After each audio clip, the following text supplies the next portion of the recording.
Islamabad high court में तौहीन अदालत case में इमरान खान ने बयान हालिफी जमा करा दिया है। बात करेंगे डॉन न्यूज़ के नुमाइंदे ताहिर नसीर से।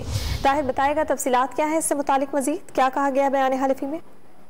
जी देखें, जज मुखालिफ तौहीन मेज अल्फाज पर तौहीन अदालत केस में इमरान खान ने अपना बयान हल्फी इस्लामाबाद हाईकोर्ट में जमा करवा दिया है। 3 अक्टूबर को इस्लामाबाद हाईकोर्ट का लार्जर बेंच तौहीन अदालत केस की समाअत करेगा।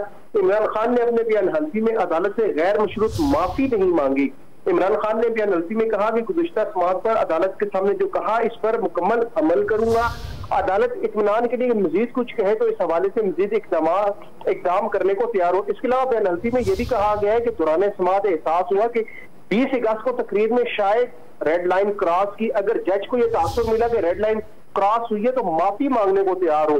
इमरान खान ने अपने बयान हल्फी में मजीद ये भी कहा कि तकरीर में जज को धमकी देने का इरादा नहीं था। एक्शन लेने से मुराद लीगल एक्शन के सिवा कुछ नहीं था। 26 साल अदलिया की आजादी और कानून की हुक्मरानी के लिए जदोजहद की। मुस्तकबिल में ऐसा कुछ नहीं करूंगा जिससे अदलिया के वकार बिलखसूस मातहत अदलिया को नुकसान पहुंचे।